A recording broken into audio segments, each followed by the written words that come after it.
Hey Slay Baes, welcome back to my channel. Don't be surprised if I ask what a bag is. If you want to stay to get this nice basic sew-in, very sleek, very soft, just keep on watching. And if you're new to my channel, go ahead and subscribe. I'm always doing something crazy. I'm taking this Argan oil by Mega Care and just moisturizing her ends. And then I'm going to take my Wild Growth oil. You know I love this stuff. You see me use it in other videos on my own hair. I'm just going to scratch that throughout her scalp. Make sure she's nice and moisturized. Now I'm going to go ahead and separate off a portion of her perimeter. This is for her leave out.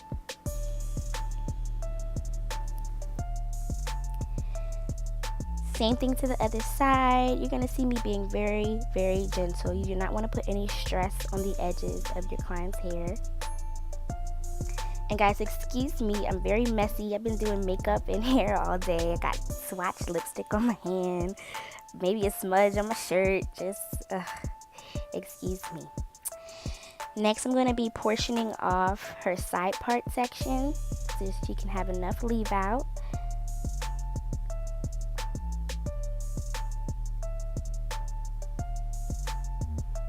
I'm just going to pin that away. Next, we're going to move on to the foundation of her sew-in and just start braiding down her hair. This part is very easy, very quick for me. I'm just taking this shea butter and I'm going to grease her scalp again just to make sure that I get those patches that may be a little dry. You just want to make sure the hair is very moisturized when braiding it down, especially if she plans on having it in longer than 3 weeks.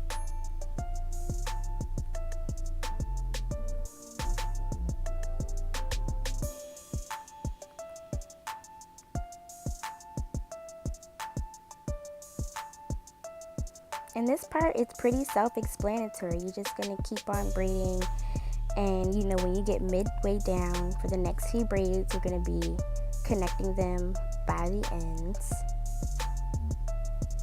just to make a nice and flat foundation. You want it as flat as possible. No matter the size of the braids, your foundation should always be flat. It's what keeps your sew-in looking very natural.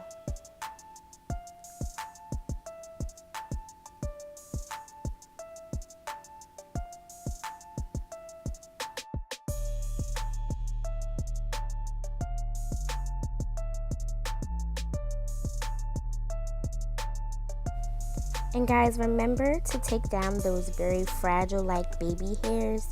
Remember, this should be a very painless process for yourself or for your client. You don't want to be pulling out the back of those little hairs because they're hurting you, the back of your neck. Like, that's just a no-no.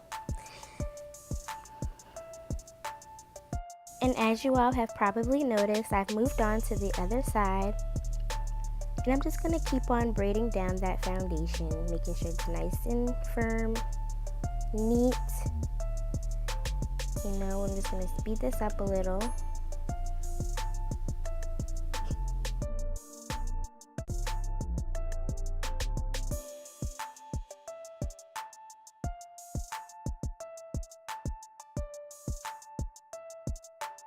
I'm getting to the middle of her hair, and this one last middle braid is where I'm going to connect the two tail ends of the last braids that I braided down to the middle.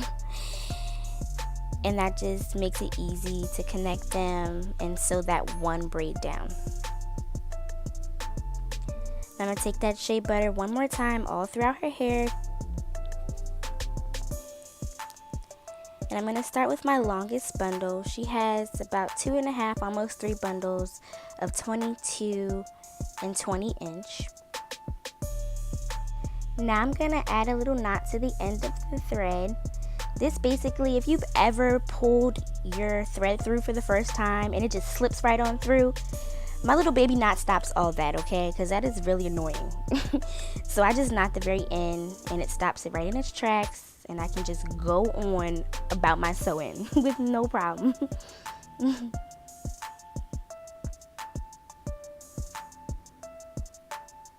And I went ahead and sewed down that braid. Next, I'm going to do this again so that I can go ahead and start adding her hair. My mother taught me that knotting technique. Her hair was previously washed and blow dried, so I'm just gonna start sewing it in.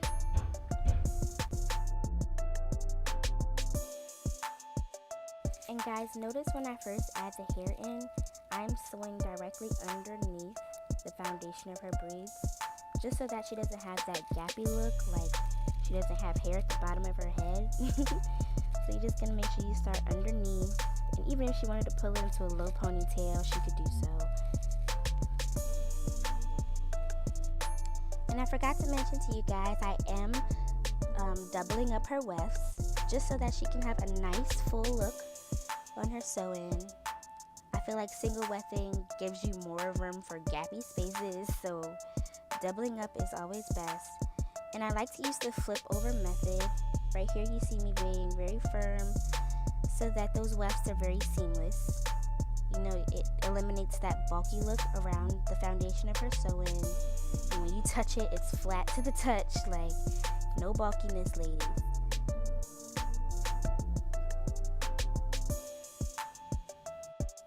And I'm just adding in her bundles as I go.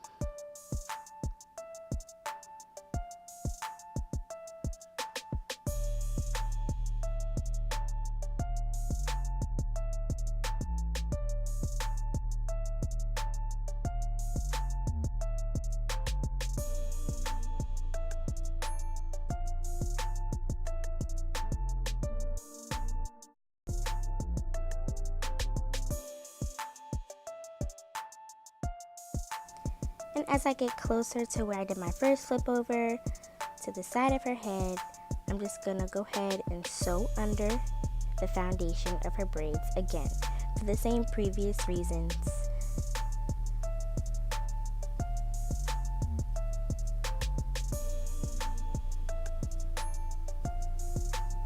And right over here where it would seem like your head or your client's head would be fragile is where you should be very gentle.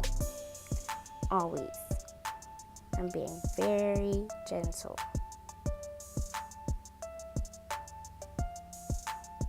Thank me later when you come back with healthy edges.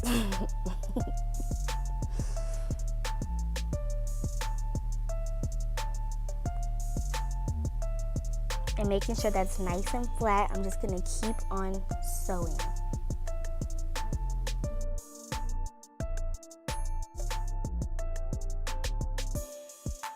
And as I get to the top of her head, I'm just gonna keep on laying those wefts very gently, because I felt the sensitivity levels of sewing closer and closer to the very top of like the crown of your head.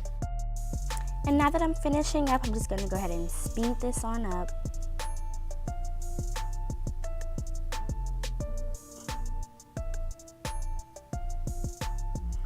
Move on to the styling portion. This is gonna be so pretty. Notice that I got the wefts very close to her leave out, so that when I blend this, it's gonna be very seamless and very natural looking. I cannot wait to see the outcome.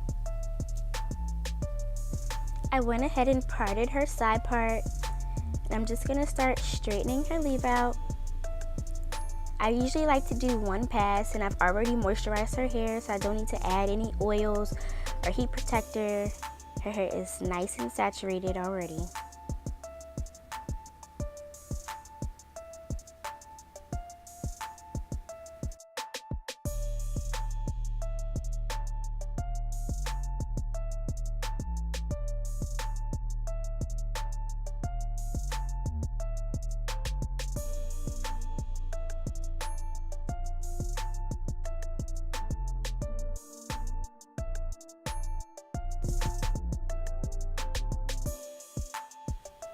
And instead of leaving her hair in this air dried state, I'm just going to go ahead and add some curls just to the ends of her hair. And you're going to see me clipping them up so that I can hold all that heat. When you clip the curls, it basically makes them last longer. The more heat it holds for longer periods of time, it makes your curls last longer.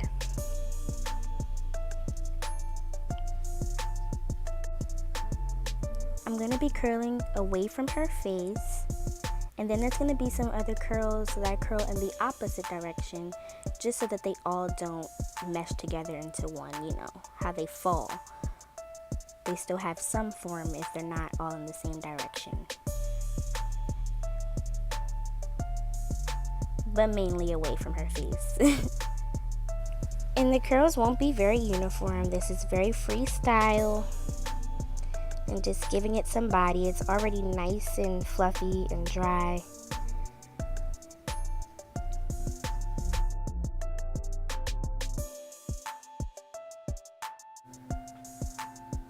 You may see me shaking the flat iron. I'm really just working the heat, okay? Just understand, this is a very tedious process, okay?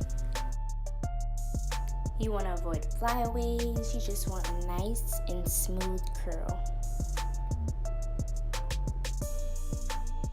And I'm also knocking out those waves. So we are almost done. And excuse my idiot lawnmower in the background. It's really annoying. I think they're an annoyance to YouTube society.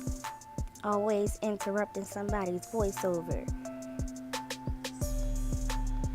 But you're gonna go ahead and see me take the scissors and just trim her bang. Nice gradual flow and blend. I didn't layer her hair because she already had the different lengths and bundles, so it was okay. I just did the very front.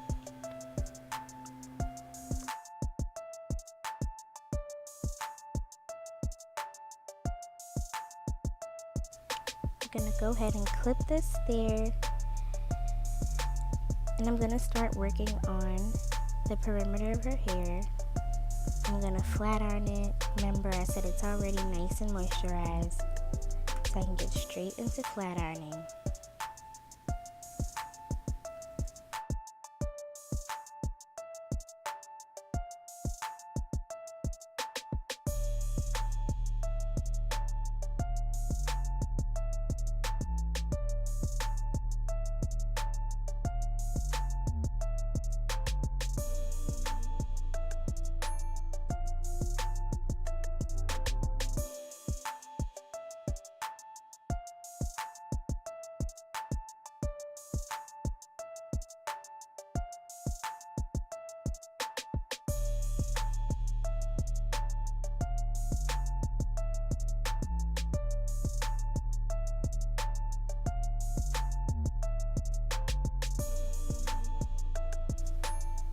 My boo is tired.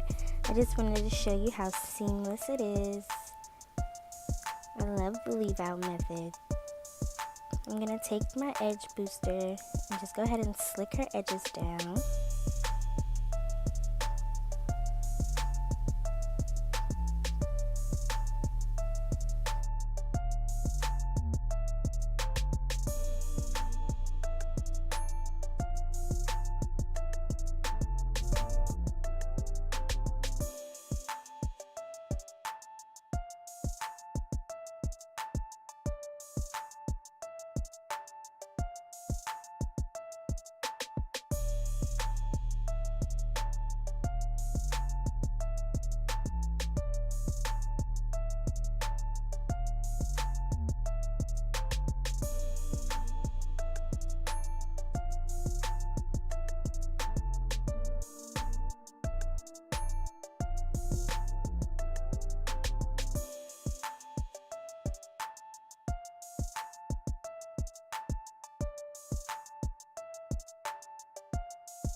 Now that I am done with that, I can take down her curls. Don't be surprised if I ask what a bag is.